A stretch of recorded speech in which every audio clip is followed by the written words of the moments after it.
Assalamualaikum Assalamualaikum warahmatullahi warahmatullahi wabarakatuh. wabarakatuh. Halo sahabat ASN, balik lagi bareng aku Sofa dan Fahrul, di acara podcast ASN Berakhlak Bangga bangga melayani Melayani bangsa. Bangsa. Oke, alright, Pak Fahrul, sedikit mau berbicara nih ya. Kira-kira hari ini kita ngomong apa sih? Kemarin itu katanya Pak Fahrul lagi ngecek-ngecek tugas mahasiswa, terus katanya pusing. Kenapa nih Pak? Oh iya, Mbak Sofa. Kebetulan kemarin saya baru iseng nih cek tugas mahasiswa. Kok bahasanya rata-rata puitis sekali. Saya bingung, Mhm. ini padahal mereka kan masih kebetulan anak-anak kelautan. Kenapa bisa demikian ya? Iya, apa hubungannya ya puitis dengan kelautan? Mungkin mereka berpuisi dengan batu-batu karang atau dengan hiu kali Pak ya. Atau Pak, Nah, itu dia. jangan-jangan mereka punya dosen baru. Bapak tahu nggak nama dosennya siapa? Nah, langsung saja nih kita ke pakarnya. Ke Kebetulan pakarnya sudah ada nih langsung. orang Oke. sains data, ada Mbak Happy selaku dosen sains data. Kita bisa bertanya langsung sebenarnya AI ini makhluk apa? Kok bisa Oke. ngerjain skripsi kok? Gitu. Itu ya Pak ya. Berarti tadi yang Bapak bilang dosen baru itu adalah AI. Banyak ya namanya ada ChatGPT, Gemini dan lainnya. Oke, kalau gitu sahabat ASN, kita tuh langsung balik aja langsung ke narasumbernya. Kita tembak langsung Ibu Happy. Ibu Happy, apa kabar Ibu? Gimana kabarnya di Papua? Puji Tuhan baik. Kami di Papua ya cuacanya memang panas ya. Selalu Panas baik. ya Bu ya. Oke, Bu Iya. Happy, eh, Pak Farul ada masalah nih, bukan masalah sih ya, curhat sih. Mahasiswanya tiba-tiba puitis, padahal jurusan kelautan. Menurut Ibu ada apa nih gerangan di situ? Monggo Bu, silakan. Wah, jurusan kelautan terus bahasanya udah puitis tuh. Nah, kira-kira kenapa ya? Oh, zaman sekarang yang kita tahu ya, semakin maju teknologi, mahasiswa juga semakin pada puitis. Itu pasti mereka pakai namanya AI atau kita sebut artificial intelligence atau bisa diartikan kecerdasan buatan. Nah, itu tuh salah satu kemajuan teknologi yang sekarang mempermudah kita tetapi kadang membuat kita malas, khususnya buat mahasiswa.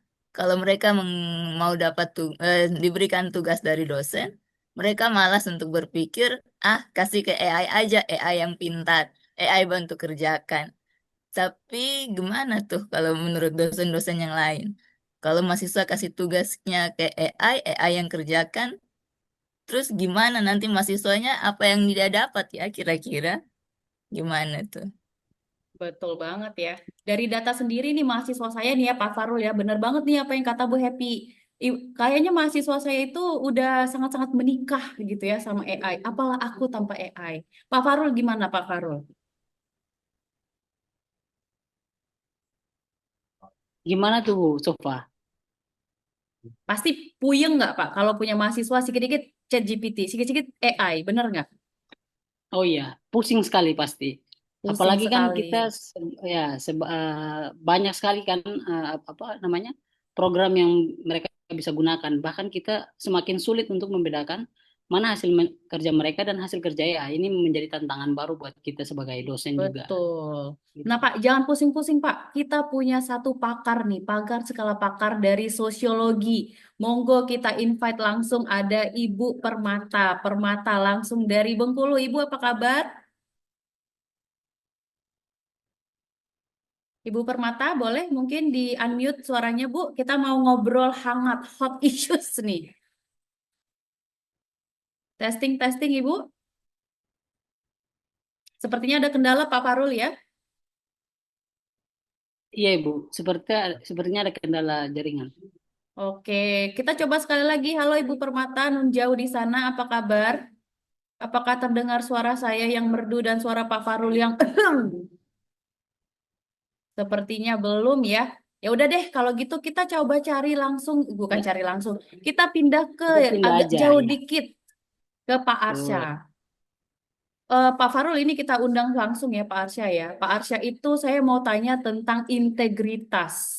Boleh Pak? Wah, menarik sekali, Bu. Menarik Silakan. sekali. Boleh. Pak Arsya, where are you Pak? How are you? Halo Ibu, Halo, apa kabar Pak? wah baik sekali. Apa kabar Ibu dan Kita Bapak di sini? sehat. Langsung aja Pak, integritas Pak. Integritas menurut Bapak, kita kan dosen nih ya Pak ya. Ada mahasiswa, ada dosen, dan ada AI. Cinta segitiga nih. Kalau ngomongin integritas, apakah runtuh atau bagaimana nih tanggapan Bapak? Waduh, ini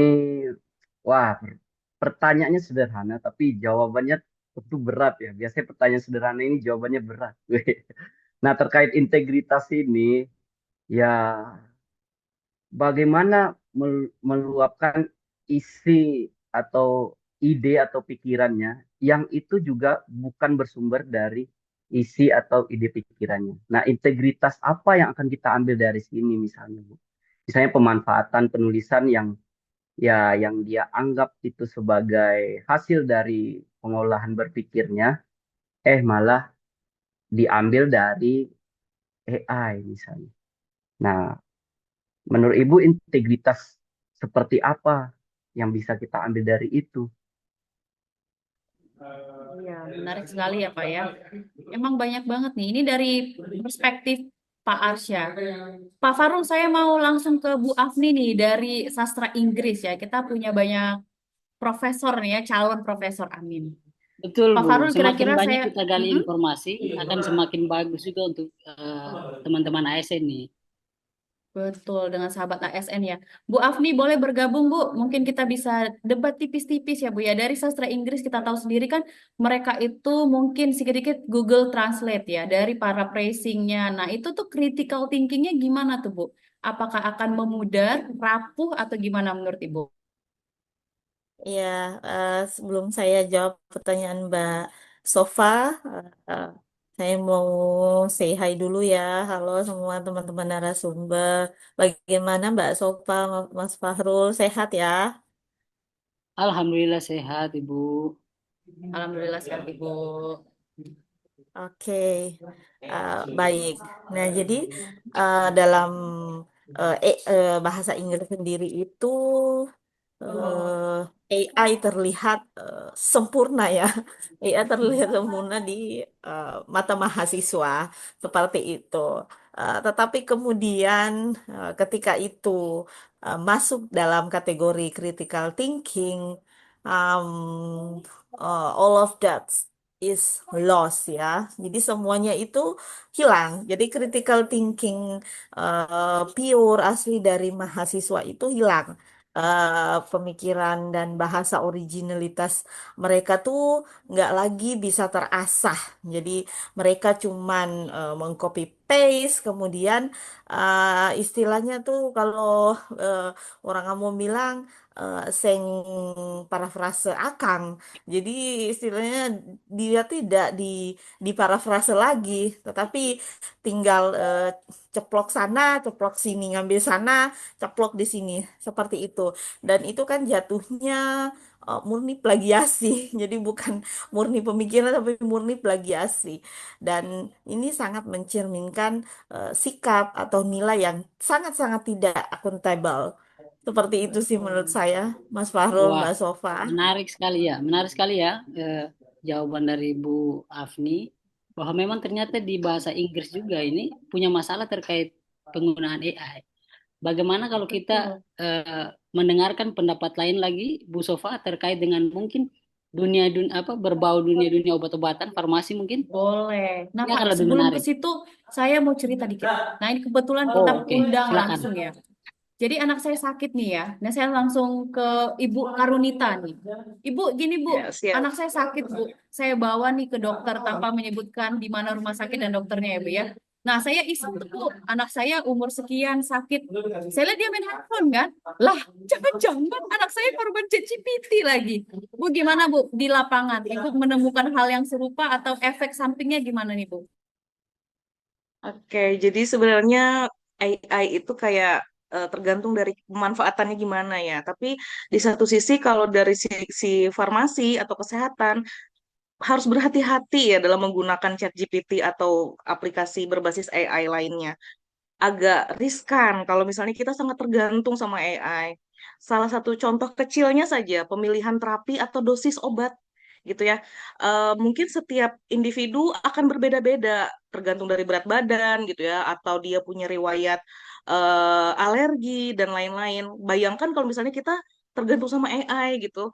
Dan bahayanya kalau kita berpangku atau apa namanya sangat berikat sekali dengan ChatGPT atau AI, bisa terjadi kesalahan fatal gitu ya buat pasien, salah dosis, salah menentukan obatnya. Nah, itu yang jadi taruhannya nyawa gitu dan sangat berbahaya sekali. Jadi harus bijak seperti itu.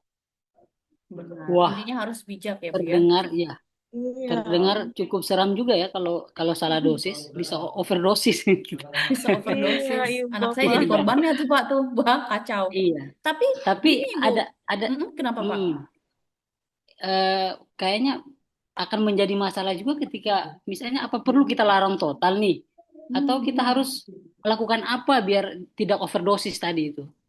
Ibu Sofa, Betul. mungkin kita pindah ke mana nih Nah, narasumbernya? iya, benar banget. Karena kan gini apa ya, kalau kita ngomongin berakhlak itu, mungkin dari kebijakan penggunaan AI itu bisa jadi membantu, bisa jadi tidak membantu atau adaptif gitu ya.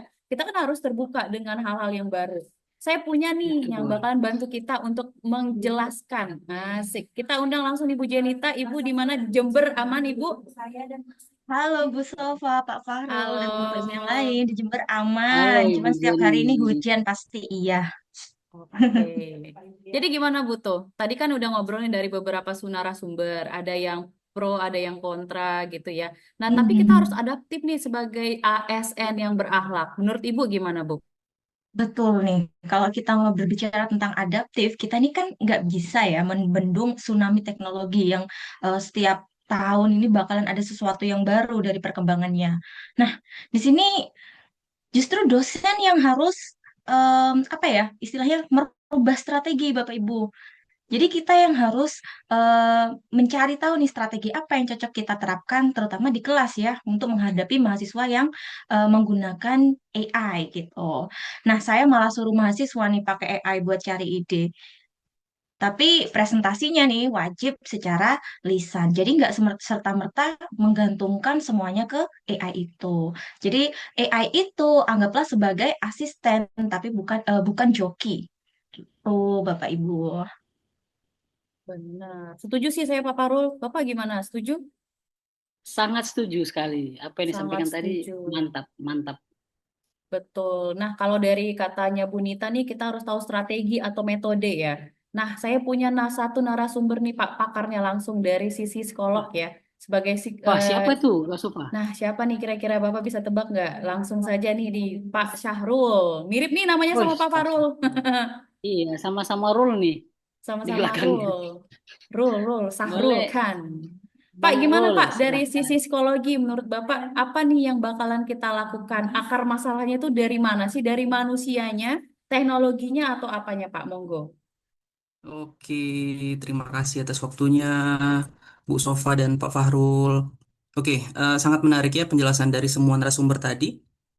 Tapi kalau kita berbicara AI dan manusia dari perspektif psikologi, tentu kita nggak bisa salahin alat ya Ibu Sofa dan Pak Fahrul dan teman-teman semua. Pisau itu kan untuk memotong, tentu AI itu juga untuk membantu kita gitu ya. Semua alat itu untuk membantu kita. Kalau dari sisi psikologi tentu ini kaitannya dengan kognitif offloading atau kognitif disengagement di mana eh, otak itu cenderung secara otomatis itu menghemat energi Bu Sofa dan Pak Fahrul. Jadi kalau ada yang sulit, ngapain ada yang mudah gitu. Oh, kebalik ya. Kalau ada yang mudah, ngapain cari yang susah-susah gitu kan. Eh, Betul. tapi sebenarnya akar lainnya itu bisa kita katakan ada di dosen juga, Bu Sofa dan Pak Fahrul gitu. Kadang kita sebagai dosen kan sering tuh ngasih tugas yang kadang tugasnya membosankan, atau mungkin kita kadang jadi jahat gitu ya, kasih deadline-nya cuma 2 jam. Ada nggak dosen yang begitu gitu, 1 hari atau Siapa dua tuh? jam itu kan Wah, ini sangat tidak kayaknya Bu masuk Sofa akal nih ya. yang sangat tidak masuk akal. Jadi eh, sebenarnya ada di kita gitu dosen. Jadi mahasiswa itu bisa stres, akhirnya ada coping mechanism yang lain gitu. Ya salah satunya adalah penggunaan AI yang instan ini. Begitu Bu Sofa dan Pak Fahrul. Wah, keren Betul. sekali apa yang disampaikan tadi. Bahwasanya memang kita juga punya peran penting sebagai dosen ya. Jangan-jangan Setuju kita sih. yang menjadi sumber masalahnya gitu kepada mahasiswa, Bu Sofa, gimana? Betul. Iya sih ya, kalau misalnya yang dibilang dibilang Pak Sarul benar banget. Nah, dengan itu saya mau mengundang satu lagi nih, Pak Acel. Pak Acel, how are you Pak Acel? I'm fine, Bu Sofa, Pak Iya. Farul, Nah, Pak Acel boleh semua nggak ditambahin lagi orang. Pak? Oke, kita Iya, mungkin Pak Acel bisa nambahin nih Pak. Tadi kan Pak Saru udah jelasin ya sedikit tentang penugasan gitu. Jangan ujuk-ujuk 2 jam upload gitu ya. Nah, gimana nih Pak caranya biar menyatu, biar blend gitu dengan mahasiswa kita, mereka nggak stres juga karena dosennya sedikit sengklak gitu ya. Betul, betul. iya Bu, Pak Farul. Ya, jadi kalau memang cuman apa, jangan cuman langsung ngejas gitu kayak ya kumpul sekarang atau kumpul besok. Ya, kalau bicara dengan mungkin saya di bagian manajemen ya, Bu. Jadi secara manajemen atau metode ya, mungkin kampus harus apa melakukan revisi kurikulum gitu atau evaluasi jangan cuma tertulis. Jadi berbanyak proses apa project based learning dan harus regulasi juga dengan tegas. Kalau untuk masalah, kalau beda akar masalah itu mungkin bisa menggunakan salah satu analisis mungkin Ibu, analisis fishbone. Jadi dapat kita juga tahu analisis Bjorn itu dapat mengungkap akar seperti lemahnya pengawasan atau metode dan juga konflik kepentingan atau men sendiri itu. Jadi memungkinkan untuk intervensi seperti melakukan pelatihan etika. Jadi metode ini dapat mendorong partisipasi sehingga ideal untuk nanti mau bisa ditentukan schedule-nya kapan begitu. Mungkin itu. Setuju sih saya. Pak Farul setuju? Setuju, setuju. Memang kita harus mendeteksi masalahnya apa dulu. Makanya metode yang digunakan juga harus tepat, Bu Sofa. Mhm. Benar. Jadi keren banget ya tadi Pak Acel malah langsung kasih solusi analisisnya pakai Fishbone gitu ya. Wah, Wes, lengkap mantap. nih Komplit diskusi nih. kita nih Pak. Iya, iya. Komplit. Komplit, sangat-sangat komplit. Jadi gimana? Betul. Jadi Wah, dari awal kita sudah bisa lihat bagaimana berakhlaknya, dari sisi integritasnya, adaptif, loyal dan semacam segala macamnya dan untuk beberapa bidang masing-masing ya Pak ya. Pak Farul sebelum oke, kita tutup betul. podcast kita ini, Pak Farul deh kira-kira siapa yang mau Bapak ajak untuk memberikan closing statement sebelum kita tutup? Siapa nih Pak? Eh, kayaknya yang yang lebih keren untuk puitisasi ini, Puitisasi. untuk menutup acara pamungkas kita ini, saya kayak Ibu Nur deh, Nur Afni, seorang sastra Inggris nih.